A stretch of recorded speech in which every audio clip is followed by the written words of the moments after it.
Welcome to The Thing About Austen, a podcast about Jane Austen's world. I'm Zan. And I'm Diane. And this episode, we're talking about Mary Crawford's harp.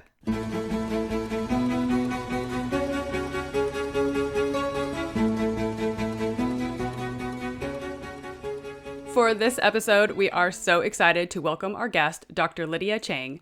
In addition to her doctorate in musicology from the City University of New York, Lidia has a master's in historical performance on the Baroque flute from McGill's Schulich School of Music and a second master's in historical musicology from the University of Massachusetts.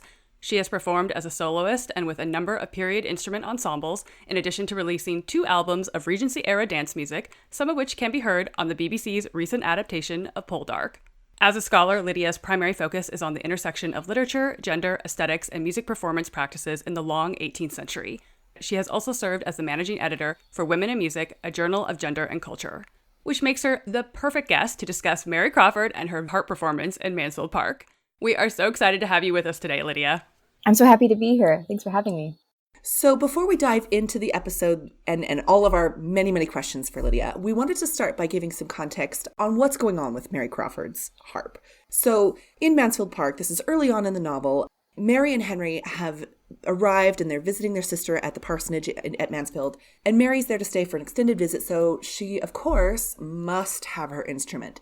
So the quote that we're going to read here is kind of when her instrument has finally arrived, and she is now ready to put on some performances. So here's the quote.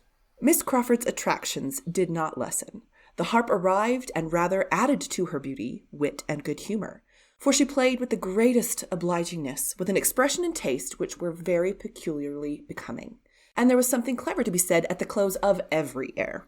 Edmund was at the parsonage every day, to be indulged with his favorite instrument. One morning secured an invitation for the next, for the lady could not be unwilling to have a listener, and everything was soon in a fair train.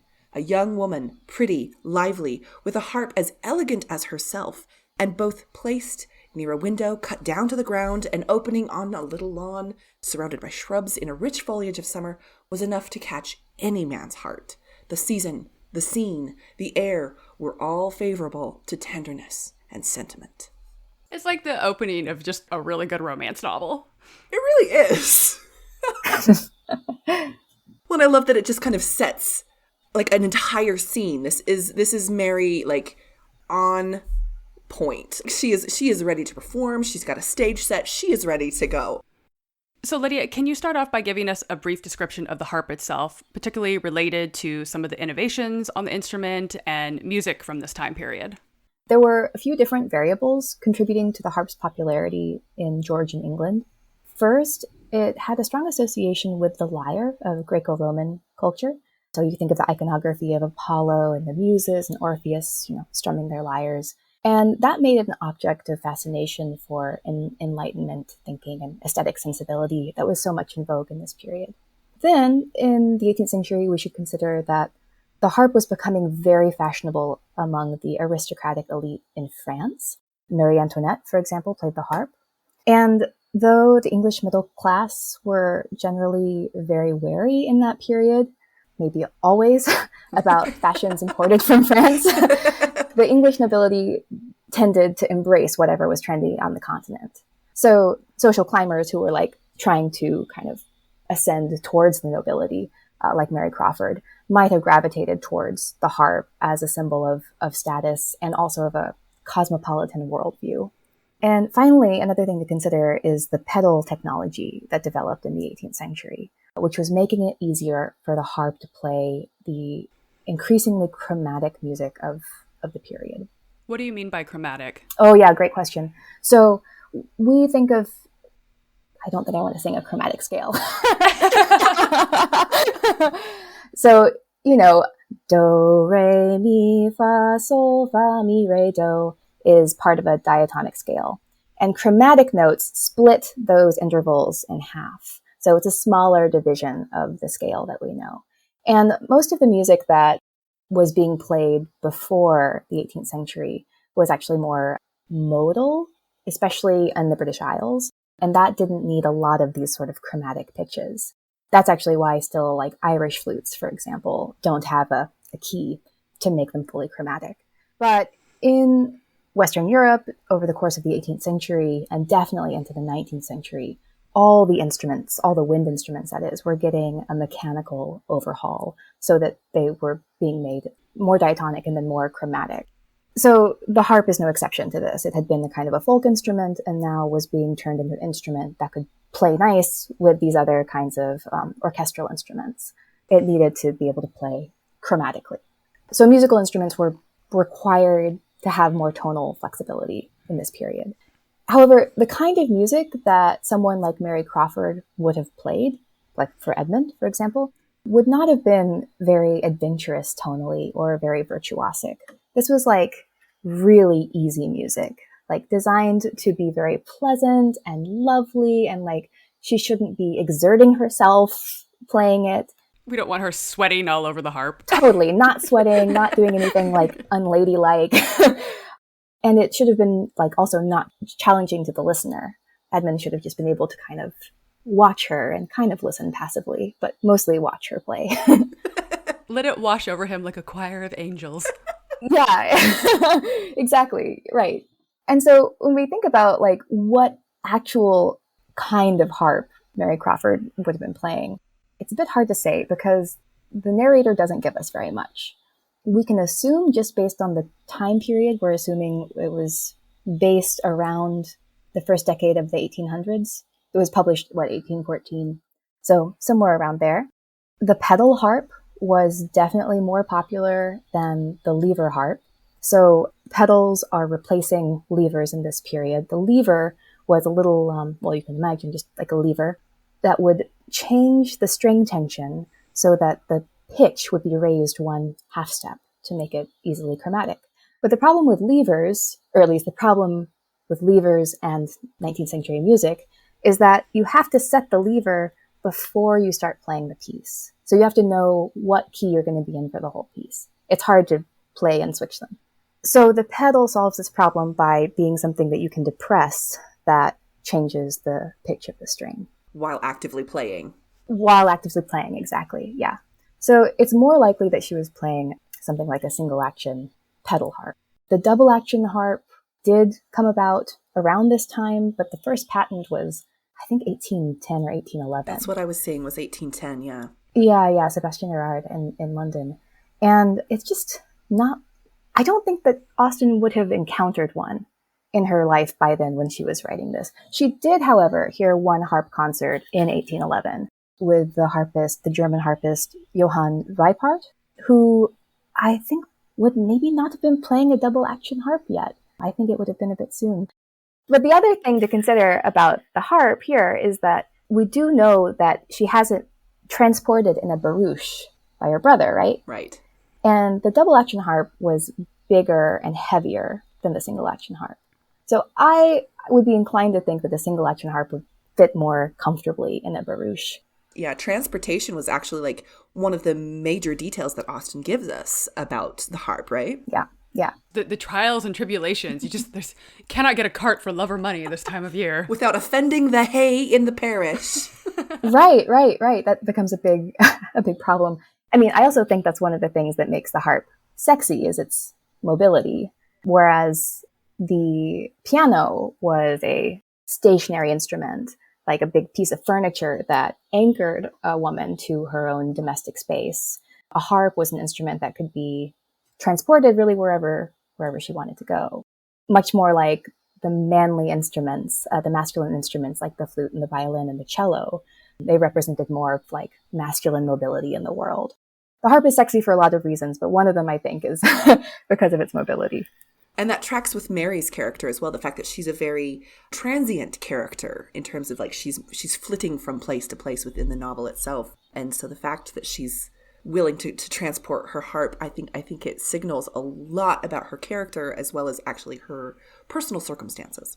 Totally, a kind of independence of spirit and means. So can you explain to us discuss a little bit more about this gendered aspect of the harp? You know, you mentioned that there are some of these elements that are associated with specific instruments. Can you tell us a little bit more about the gendered aspects of the harp, the visual performance? I mean, this is a sexy, flirty instrument, right? So like, can you tell us a little bit more about that?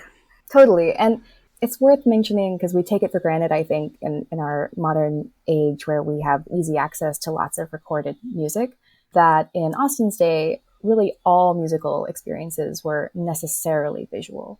And so one function of that very visual music culture was that music making was a tremendously important site of gender performance for men and women. And especially in Georgian England, for many and complex reasons, the continent seemed to be more kind of loosey-goosey about who could play what instruments and how gender was performed. They always are. They always are. are, The aren't continent. they? That was like, anyway, sorry, that's a tangent. That's like all my dissertation is about how the continent was a place of depravity. At least according to the English. Just stodgy old England. You can't trust what they're doing over there in France. Right. Or Italy. Oh God, don't even get them started. But yeah, so in England, there were like really prescribed gendering of instruments. And so there were the instruments that men could play, which were the flute, the violin, and the cello, basically. And I should specify that when I say men, I mean gentlemen, like men who didn't work. Because there were certainly professional musicians who were men who played other instruments. They were mostly foreigners at this time, not like Englishmen. But English gentlemen certainly would not have been caught dead playing like the piano or the harp. But so the instruments that women played were the piano and the harp. So before we talk too much about how sexy the harp is, I think we have to like talk about the less sexy, more modest cousin, which is the forte piano. So women of the middle and upper classes in Georgian England had a lot of leisure time, and they were supposed to pass that time in the pursuit of polite accomplishments, drawing, dancing, sewing, and music. But these activities were designed to keep ladies pleasantly occupied and keep their, what's the great Erasmus Darwin quote, keep their delicate minds free of dangerous imaginations. Whatever those are, right? Wow. But yeah, so when it comes to musical skills for these women, it's important to note that it was never expected that they would become like virtuosi and like have a performing career. Their musical talents were valued really only in as so far as they contributed to the woman's virtuous and chaste femininity, which was characterized primarily by her cheerfulness, patience, and obedience. And what's creepier is they actually really thought that the repetitive nature of music practice would like instill those virtues and amplify a woman's like innately submissive character. Oh my goodness. Oh, wow. Sinister, right? I mean, with that in mind, then naturally the most appropriate instrument for a woman to play was the keyboard.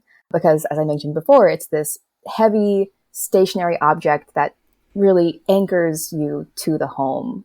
It doesn't move anywhere. It stays at home. And like, if you go to somebody else's house, you can play their piano, but like your piano is in your home. And the harp is, sexy for a lot of obvious reasons, right? For example, as opposed to the piano where the player is basically seated just like they would be politely, like with their hands in their lap, all they have to do is sort of move their hands up to the keyboard and nothing else really moves in their body. Another thing to consider is that pianos in this period were much smaller or narrower in range. So the forte piano constrained a woman's movement in so many ways, like their mobility in the world, their bodies at the instrument. It was a control on a woman's body in a way. And the harp is the way that a player sits at the harp. Her arms would extend away from her, right? Drawing on the profile, drawing the gaze into her body, right? The harp was placed between the legs, which is suggestive. And if the harp had pedals, and it certainly probably did for Mary Crawford, then you would see a little bit of foot and maybe some ankle. Cool it down, Lidia. This is getting a little too salacious. I might have to put the explicit tag on this episode. Warning. Yeah, so those are like, the obvious ways that this harp is very sexy visually. But for me, what's really sexy about the harp is, like I said before, how mobile it is, how portable it was for a woman, that it wasn't really an anchor to the domestic space. You could pick it up. I mean, it's big and heavy, but I think a single action harp would have been, they were about a little over 5 feet tall, these harps. I wonder if there would have been a certain, I mean, of course, you have to take your gloves off to perform any of these instruments. Yeah. So they're already showing more skin than kind of your day-to-day interactions if there's a gentleman watching. So there's a lot of your figure that's showing off as well, I would imagine. Yes, it definitely shows off the figure. I think the idea of removing your gloves and possibly a glimpse of ankle, and you have to just think like the whole picture that Mary Crawford, especially in this time period, she's wearing that kind of on-pier-waisted gown, and she's going to have like a full Grecian goddess look. Oh, yeah. She's like, just let me tinkle these harp strings for you, while Edmund just like falls into like a love haze coma. Yeah. Totally. Yeah. Well, and that kind of fits also with this idea of the way that Austen sets up that scene, with the fact that she is actually being very framed in this, the fact that she is visually on display for Edmund, and the fact that, like, you know, he's like, oh, it's his favorite thing to do is watch her practice, but the fact that she is very much so, especially in that phrase where a young woman, pretty, lively, with a harp as elegant as herself, and both placed near a window, and then that setting of the frame, like, of course Edmund's going to fall in love with this. Well, there are some scholars who have, I mean, this is a little old school reading of this kind of imagery and Mary, and because there are so many nautical themes going on in the novels, sure. Some scholars have likened Mary and her harp playing to like the sirens of Greek mythology playing their lyres, and like, you know, luring men, Edmund being lured. Mary Crawford is the Starbucks mermaid. Wow. Okay. Yeah. Yeah, along those lines, Lidia, why do you think it's significant in the scope of the novel that Mary Crawford plays the harp? Like, why do you think that Austen, you know, we talked a little bit about the mobility aspect, but why the harp for Mary? Why do you think Austen chose to have her play the harp as opposed to being, you know, a singer or a watercolorist or any of the other kind of delicate ladylike accomplishments? So for one thing, it does show her sort of urbane cosmopolitanness in a way that just being a singer or a watercolorist or a pianist wouldn't do. And it goes really nicely with the way that Mary always is dropping in these little French expressions. Like, she uses French throughout the novel. It ties her to the continent, which, as we've talked about, it was sort of, you know, promiscuous, a sign of promiscuity. And there's also, I don't know if you guys have read much of Juliet Wells, a scholar who's written a lot about Austen, and she wrote a really wonderful article about Mary and her harp playing and moral ambiguity. And I really like her reading of Mary's harp playing as kind of showing the oscillation in her character between selfishness and generosity. That's something I've been thinking about, that there's a scene in the parsonage when Fanny gets stuck after the rainstorm and she sees the harp and asks some questions about it. And then Mary is like all attentiveness and kindness. And, oh, let me play for you. What would you like to hear? And then when Fanny is ready to leave, Mary sort of manipulates her into staying by telling her that she wants to play Edmund's favorite air. And it's pretty cruel if we imagine that Mary knows something of the love triangle that they're in, and that she doesn't see Fanny as a threat to this budding romance with Edmund. And so I know I can see maybe Mary's character as reflecting some of the cultural, societal ambivalence around the harp.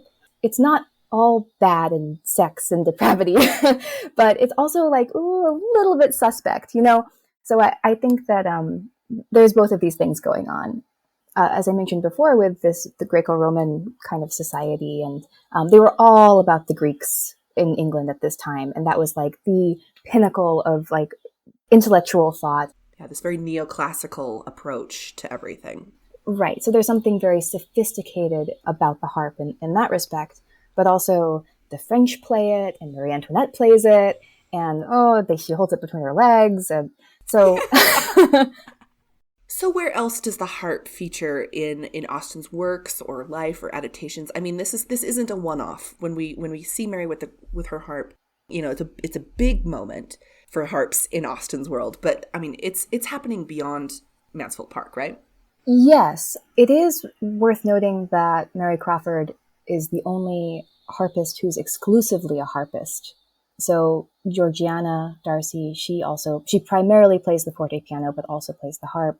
The Miss Musgroves primarily play fortepiano, but also play harp. And that was the normal relationship of a young lady to the harp, that it was an ancillary instrument.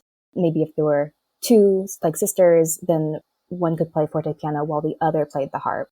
And there were plenty of duets that were published specifically for that purpose. So being exclusively a harpist is kind of unusual and something that's striking about Mary.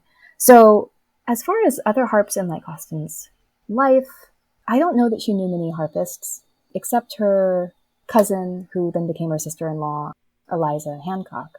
And there has been some suggestion that Eliza was the like real life inspiration for Mary Crawford. Mm-hmm. Yes. Eliza was kind of she was also very continental. Very continental, yeah. She married a French count and lived in France and then fled during the Revolution, and her husband was guillotined. And then she remarried Henry Austen, but had also like had a flirtation with one of Austen's other brothers. And she had a reputation for being really witty and clever. So the kind of sparkling personality that Mary definitely has. Right. So I wanted to ask you, like slightly off topic, but I've noticed you've been saying forte piano, and I feel like we always hear it called the pianoforte. Is that, like, have we been saying it wrong? Like, are either way acceptable? I know like people listening are going to be curious about that. That's a great question, because I was saying it pianoforte for a long time because I had only read it in Austen novels and period novels. And that was what it was called at the time. Now they call it the forte piano. But you're not wrong. You're just speaking in Georgian English. Gotcha. So this is like how current day musicologists would refer to the instrument. As forte piano. Right. Yeah, great question. Okay, so we also wanted to just talk a little bit about how some of these instruments are represented in the Austen adaptations. So, of course, we have to start with the 1999 Mansfield Park, where I think the harp is, they don't like spend a lot of time getting into the technical aspects of it, but what they do, which I really appreciate, is they actually do take the time to set up this really delightful like B-roll scene where they have Mary's harp being transported. They actually show it strapped to the top of a coach, and they've got someone they've got a laborer walking past, and he's got like a scythe for cutting hay, because that's the whole reason that the delay happened, that she couldn't get her harp. And so they have this like little funky music going on while the harp is being transported, and you see the haymaker just kind of like looking at it like, what?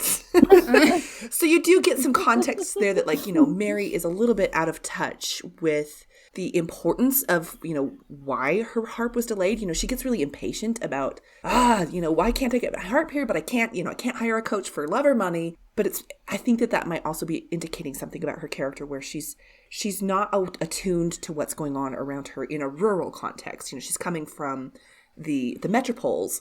And so when she comes to rural Mansfield Park, she doesn't quite understand why it's so hard for her to get her harp. So I love that they take just that, the whole B-roll scene takes like 3 seconds, but it does a whole lot of visual lifting in terms of explicating the portability of the harp, but also the way that it had to be transported because Mary was so insistent without being aware of the larger rural scene that was going on. I'm so glad you brought that to my attention. I missed it when in my viewing of it, and I'll have to go back and see that. And yeah, that's it's such an important point that showcases her selfishness in a way, or like lack of empathy for farmers and just not understanding why it would be important for them to get the hay in. Yeah, and when that happens in the novel, she's like, what, the harp? And Edmund's like, but surely you understand the importance of this. And Fanny's like, are you not seeing the problem, Edmund? Are you not seeing the problem? So before the harp even arrives, Fanny and the harp are kind of like having a tension. Yeah, right. Yeah, that's a really excellent point. One of the other things that they do in that adaptation is that they do show, they do have the actress who plays Mary Crawford kind of sort of speaking between the songs, like she plays her song and she's like, that's Edmund's favorite, and having that whole moment, both in the adaptation of Mansfield Park, where they show her kind of speaking after the performance, as well as in the novel. Austen makes it very clear that she has like little charming quips to say after every single piece that she's playing. Like she's doing a full kind of open mic situation here. So would it be more common for a harpist to kind of talk between pieces as opposed to other instruments? It seems very typical of a Mary Crawford type person at their instrument. whether she's at a harp or a piano, that maybe she would be someone who would just volunteer a little witty something after every piece, or say a bit about the piece before she played it. Whereas maybe other ladies would be more demure and just play their piece and receive their praise and sit down. So it's less about the instrument itself and probably more about her character. I think so. That's my reading of it. I wonder if Mary Bennett would have been prone to, like, explicating her pieces. She'd be like, let me tell you about the technical aspects of this Exactly. of this music. Yes, Mary Bennett would have like totally done a music theory lesson and told you all about like basso continuo, like after she played her big long hour concerto. Yeah. Also very sexy. Maybe that's what Mr. Bennett was preempting when he's like, you've entertained us long enough. Please don't give us the theory lecture. Please not again. Yeah. Well, Lidia, thank you so much for coming on and chatting about Mary Crawford's very sexy harp with us. Just we were both really excited. We were so excited. Thank you so much. Oh, my pleasure. Can you tell our listeners where they can find you online and find your music, all that good stuff? Sure. I have a website, www.lidiachang.com. And there you can find some recordings of me and some links to more recordings and or updates about when I'm going to perform next and where. I'm on Instagram, Lidia AC, all together. Thank you again. It was truly just so much fun. My pleasure. Thank you so much for having me. This was such a delight. Thank you again to Dr. Lidia Chang for joining us for a discussion on Mary's harp. You can find us on Instagram at @thethingaboutaustin and on Twitter at @Austin_things, and find us at our website, thethingaboutaustin.com. And you can email us at thethingaboutaustin@gmail.com. And join us next time when we discuss Louisa Musgrove's daredevil antics at the Cobb. Thank you for listening. Bye. Bye.